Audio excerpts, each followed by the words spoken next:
think that you would have to develop, and Yeah. as a team, if you had developed a closeness, like almost a family kind of a thing, where ESP bridges were already happening, oh, so and so is about to call, and there they are, and so you're wired in already. That would have the best possibility of witnessing the same kind Yeah, of thing I at the agree with that. same Are you time. familiar with the work of Crowley at all? Aleister Crowley? A bit. Crowley? Me and Blue are actually reading a Crowley book right now, and this was one of their main things was to try to reproduce, group, invoke some kind of spirit. I forget the name they called it, lamb or something like this. But Crowley, these guys, in their little secret society that they had going on, were taking peyote and all having shared visions of contacting these, interdimensional beings. And, they're doing exactly what you said. They were going through different initiations and different practices so that they were all sort of on the same level mentally before, invoking the spirit. But it's interesting. And it's me and Blue are just now sort of getting into the sort of, maybe English mysticism. Or Crowley's really interesting. People, I feel like, misrepresent him, and maybe intentionally he wanted that, but he was one of the first people to really blend these worlds of yoga and like maybe some of the pagan traditions that were found in Europe and shamanism from Mexico. And he was a really important figure. I feel like he doesn't really get credit for it. Are you familiar with his work at all? Absolutely. Oh, yeah. No, of course. And the, you know, I feel like, well, when we were over in the Temple of Music, I had a Oh, the feeling Temple of that, Music, yeah. there are various places, where there were theosophical churches and things, where rituals probably did occur, And rituals I still don't know- occur, and they occurred when we were in them. So we continue the traditions of occurring. We actually continue the traditions of occurring in Egypt, in the king's chamber at the top of the Great Pyramid. Yeah. You can actually go there and groups activate together. So it's extraordinary, and we've done it a few times He with groups. blazed some trails, I'd say, for sure. And he left, he stayed on an island not far from here in the Hudson Valley. He had some time here, so there's history that he's, I think, illuminated, and those that do any investigating and see who was it that was doing mescaline, because it was a rare group of artists and occultists and really fascinating people that were probably putting together the kind of spirituality that we see that is normal for Absolutely. people today. But there's been some very loosely sort of anecdotal experiments with group consciousness that have happened. We remember the astral party that somebody, everybody had to go somewhere one day at a certain time. It was an astral party on the North Pole.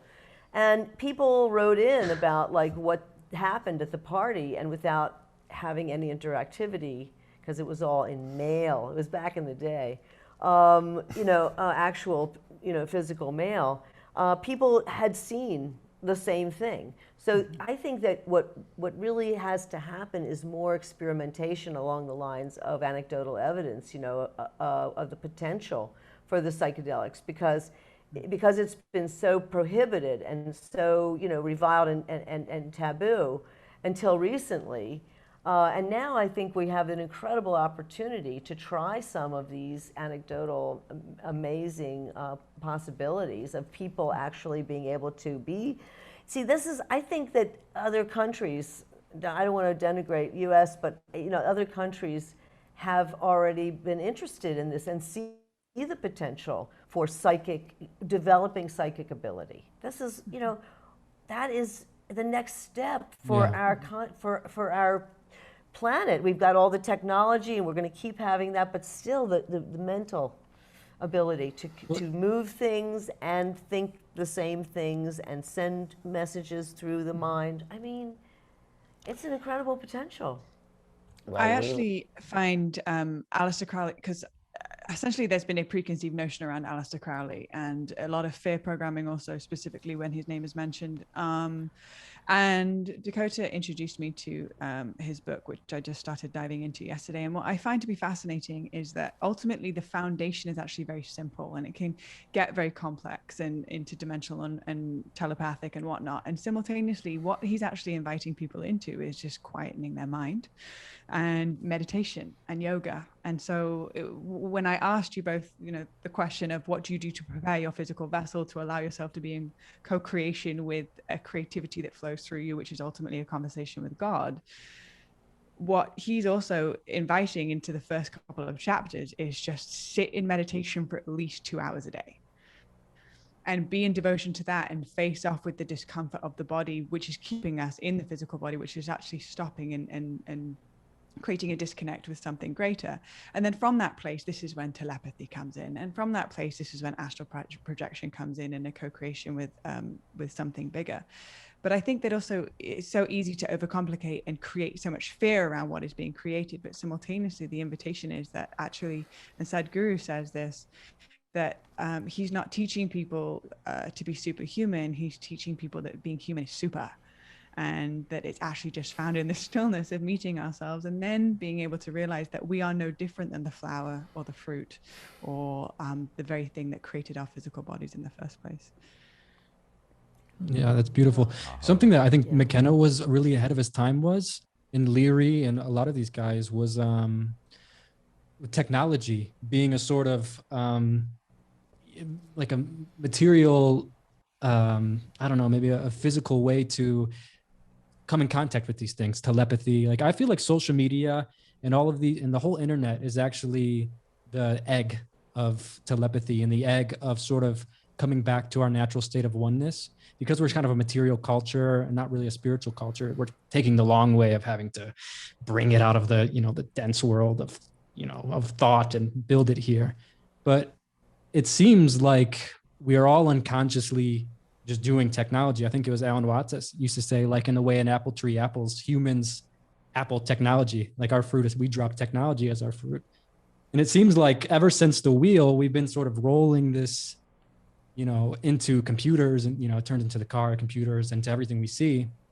But it feels like in a way, this is a reconnection to a lost consumeristic species. The way that we have to have this realization is going to be through a material object, obviously. So I think technology reflects this.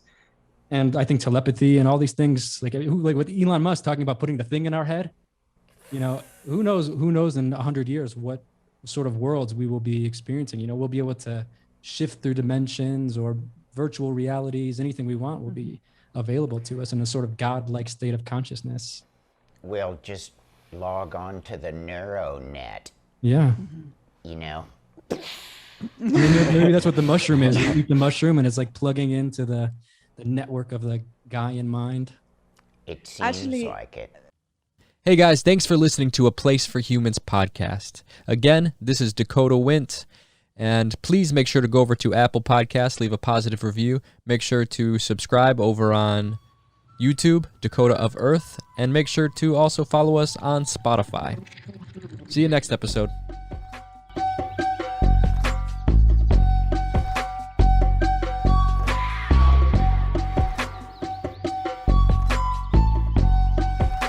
A place for humans.